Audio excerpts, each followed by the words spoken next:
অভিষেক ব্যানার্জির ডায়মন্ড হারবারে নির্বাচনী প্রচারে তুলকালাম কাণ্ড। বিজেপি এবং তৃণমূল কংগ্রেসের কর্মী সমর্থকদের মধ্যে সংঘর্ষে উভয় পক্ষের বেশ কয়েকজন আহত হয়েছেন। ঘটনাকে কেন্দ্র করে এলাকায় ব্যাপক চাঞ্চল্যের সৃষ্টি হয়েছে।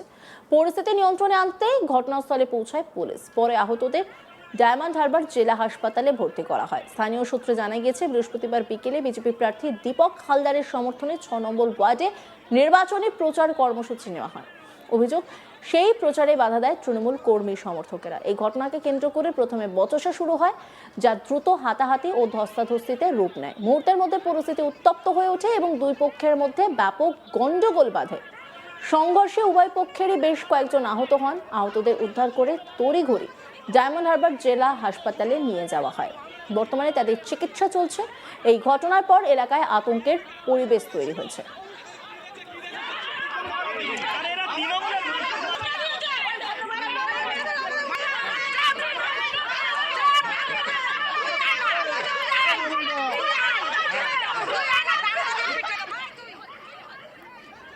এই ঘটনায় স্থানীয় বাসিন্দারা জানান, নির্বাচনের আগে এই সংঘর্ষে তারা যথেষ্ট উদ্বিগ্ন। ঘটনার পর উভয় পক্ষেই ডায়মন্ড হারবার থানায় লিখিত অভিযোগ দায়ের করেছে। বিজেপি প্রার্থী তিনি কি বলছেন শোনাবো আপনাদের। আমরা নির্বাচন কমিশনের নিয়ম নীতি মেনে পারমিশন নিয়েই আমরা 6 নম্বর ওয়ার্ডে প্রচারে যাচ্ছিলাম। তো সর্বপ্রথম দেখলাম যে কাউন্সিলর 6 নম্বর ওয়ার্ডের কাউন্সিলরের নেতৃত্বে প্রথমে 6-7 মহিলা ছিল। তারপরে পরবর্তী সময়ে বেশ কিছু মহিলাদের ডেকে নিল। তারপরে 11 নম্বর ওয়ার্ডের কাউন্সিলর এলো। 11 নম্বর ওয়ার্ডের কাউন্সিলর সম্ভবত অলোক হালদার, আর 6 নম্বর ওয়ার্ডের কাউন্সিলর হচ্ছে রূপালী ভট্টাচার্য পাত্র। এরা বেশ কিছু মহিলা এবং হারবারদের সঙ্গে নিয়ে আমাদের প্রচারে বাধা সৃষ্টি করে, আমাকে প্রচণ্ড ধাক্কাধাক্কি করে, আমাকে প্রচারে যেতে বাধা দেয়, নিষেধ করে এবং শারীরিকভাবে নিগৃহীত করে। হাতে কারো কারো বাঁশ, লাঠি ছিল, রড ছিল, সেটা দিয়ে ওরা মারধর করে। যা আমাদের এই শশীদের মাথায় লেগেছে, রড লেগেছে, শশীদের রক্তাক্ত হয়েছে। আমরা হসপিটালে এসেছি প্রতিবাদ জানাতে। তো থানায় এসেছি, আমরা থানায় এসেছি প্রতিবাদ জানাতে। তো থানার কাছে আমরা জানতে চাই যে আমরা সব পারমিশন নেওয়া সত্ত্বেও কেন আমরা প্রচার করতে পারবো না। আমরা একটা দেওয়াল লিখতে পারছি না। কার্যকর্তা নিজের বাড়িতে নিজের দেওয়ালে যদি পদ্মফুল আঁকে তাকে মারধর করা হচ্ছে, তার বাড়িতে যদি পদ্মফুলের একটা ফ্ল্যাগ টাঙায় তাকে মারধর করা হচ্ছে, তার বাড়ির গায়ে যদি একটা পদ্মফুলের স্টিকার মারা হয় তাকে মারধর করা হচ্ছে। আমরা কোন রাজ্যে বাস করছি? এটা কোথায়? আর এই ঘটনার পর তৃণমূল কাউন্সিলর রূপালী ভট্টাচার্য কি বলছেন শোনাবো আপনাদের। একটা কথাই বলবো, উনি সম্পূর্ণ মিথ্যে কথা বলছেন। আমরা হচ্ছে কিনা টিএমসি করি অতি অবশ্যই, কিন্তু আমাদের ওয়ার্ডে যখন যেমন টিএমসি হচ্ছে কিনা ভোটের জন্য প্রচারে আসছে, সিপিএম আসবে, বিজেপি আসবে, তাতে তো আমাদের কোনো রকম কোনো অভিযোগ নেই। কিন্তু আমরা যখন অন্য ওয়ার্ডে যাচ্ছি, আমার ওয়ার্ডেও যদি আমার টিএমসি পার্টি আসছে, আমাদের যদি প্রবলেম থাকে আমরা কিন্তু সেই নেতাদের জানাচ্ছি যে দাদা আমাদের এই প্রবলেম। তাহলে আর এই নিয়ে একটি রিপোর্ট তুলে ধরেছেন আমার কলিগ সঞ্জয় কুমার মাঝি, দেখাবো আপনাদের। বিজেপি প্রচারে বাধা, অভিযোগের তীর তৃণমূলের দিকে। গতকাল বিজেপি প্রার্থী দীপক হালদার ডায়মন্ড হাবড়া ক্ষেত্রে তিনি বিজেপির পক্ষে প্রার্থী হয়েছেন। তিনি প্রচার করতে গিয়েছিলেন ডায়মন্ড হাবড়া পৌরসভার 6 নম্বর ওয়ার্ডে। প্রচার করতে গিয়ে তিনি বাধার মুখে পড়লেন। স্থানীয় কাউন্সিলর 6 নম্বর ওয়ার্ডে তার অনুগামীকে নিয়ে আসেন, দীপক হালদারকে বাধা দেন এবং তারপর দুই দলের মধ্যে সংঘর্ষ এবং মারামারি, উত্তেজনা সৃষ্টি হয়। এলাকা জুড়ে আতঙ্ক। সাধারণ মানুষ বলছে ভোট এখন অনেকটা দিন বাকি, তার মধ্যে যদি এমন অবস্থা হয় ভোটে কি হবে। আতঙ্কিত এলাকার মানুষ। শুধু নয়, দক্ষিণ 24 পরগনার বিস্তীর্ণ অঞ্চল জুড়ে কখনো কাকদ্বীপ, কখনো ভাঙড়, কখনো ক্যানিং, যেন দক্ষিণ 24 পরগনা ধীরে ধীরে রাজনীতিতে শিরোনামে উঠে আসছে। অপরপক্ষে দিকে দক্ষিণ 24 পরগনা হচ্ছে তৃণমূলের শক্ত ঘাঁটি নামে পরিচিত। দীপক হালদার সেই ডায়মন্ড হাওড়ার ঘাঁটিতে নিজের পদ্ম ফোটাতে চাইছেন। মাটি কামড়ে পড়ে আছেন।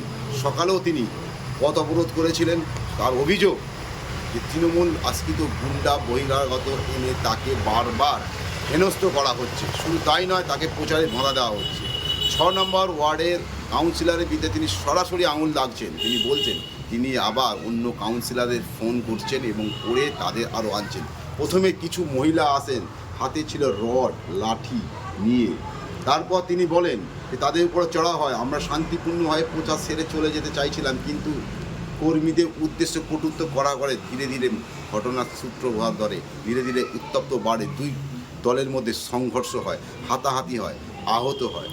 তারপর ঘটনাস্থলে আসেন পুলিশ এবং উদ্ধার করে বিজেপি কর্মীদের নিয়ে যাওয়া হয় নিকটবর্তী ডায়মন্ড হারবার হাসপাতালে।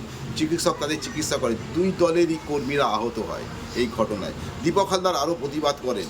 তিনি বলেন যে আমি শান্তিপূর্ণভাবে প্রচার করতে এসেছিলাম, তৃণমূল ইচ্ছাকৃতভাবে তাকে বাধা দান করার চেষ্টা করছে।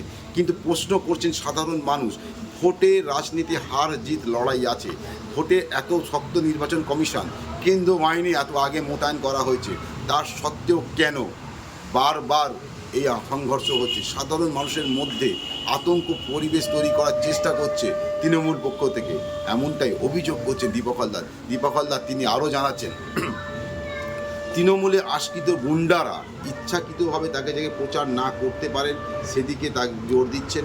শুধু দীপক হালদারকেই তারা বিশেষ করে তাদের ডায়মন্ড হারবার হচ্ছে তৃণমূলের শক্ত ঘাঁটি, যে ঘাঁটিতে সবচেয়ে পদ্ম ফুল ফোটাতে দেবে না এমন সঙ্গত।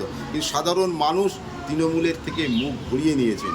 তৃণমূল বুঝে গেছে তাদের মাটি পায়ের তলা থেকে ধীরে ধীরে সরে যাচ্ছে চোরা বালির মতন। সেই আতঙ্কে তারা ইচ্ছাকৃতভাবে দীপক হালদারকে যাতে প্রচারতে বাধা দেওয়া যায়, ইচ্ছা করে প্রচারের সময় গণ্ডগোল করা যায়। তিনি বলছেন আমি প্রয়োজনে ডায়মন্ড হারবার থানায় তিনি লিখিত কমপ্লেন করতে গিয়েছেন। তারপরে তিনি পুলিশের কাছে জানতে চাইছেন যে আমার নিরাপত্তা কোথায়, আমি যে প্রচার করছি আমার নিরাপত্তা। শুধু তাই নয়, তিনি বলছেন কর্মীকে নিয়ে শান্তিপূর্ণভাবে প্রচার করে বারবার আগে ব্যবহৃত করা হচ্ছে। দেখা যাচ্ছে একবার সারাদিন অন্তত গতকাল দুবার দীপক হালদার রাস্তা অবরোধ করেন। সকালেও তিনি ডায়মন্ড হারবার রোড অবরোধ করে তিনি প্রতিবাদ জানান। তারপর প্রশাসনের আশ্বাসে প্রতিবাদ উঠে গেল।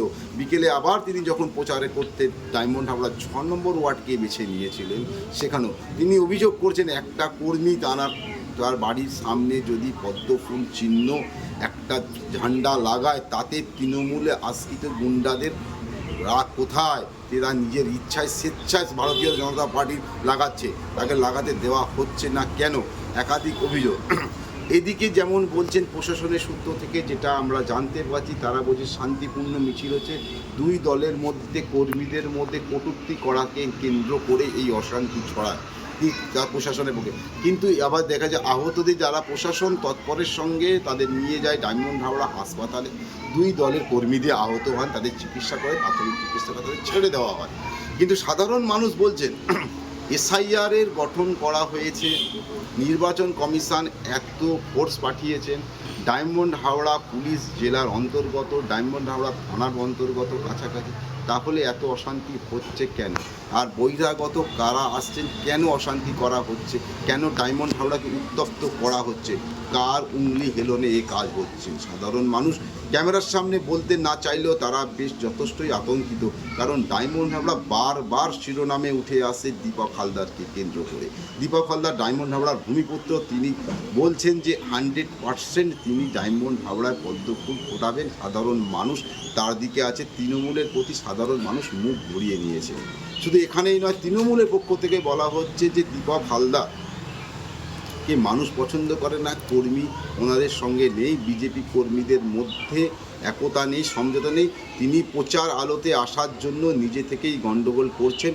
কিছু যার ওর মধ্যে কর্মী আছে তারা ইচ্ছাকৃতভাবে তৃণমূল কর্মীদের দেখে কটূক্তি করাতে এই গণ্ডগোল ক্ষেত্র কিন্তু আজ শুরু হয়। কিন্তু দীপক হালদার সম্পূর্ণ অভিযোগটা তিনি বলছেন তৃণমূল ইচ্ছাকৃতভাবে করছে। সেটা সময় অপেক্ষা। অবশ্যই ডায়মন্ড হাওড়া শেষ পর্যন্ত কোন পার্টির ফুল ফুটবে বা কোন রাজনৈতিক দল উঠবে, সেইটাই দিকে চেয়ে আছে সকল রাজনৈতিক মত। অন্যান্য খবরে আপডেটের জন্য অবশ্যই নজর রাখুন আজ তাক বাংলার ইউটিউব স্ট্রিমিংয়ে। লাইক, কমেন্ট, শেয়ার এবং সাবস্ক্রাইব করতে ভুলবেন না।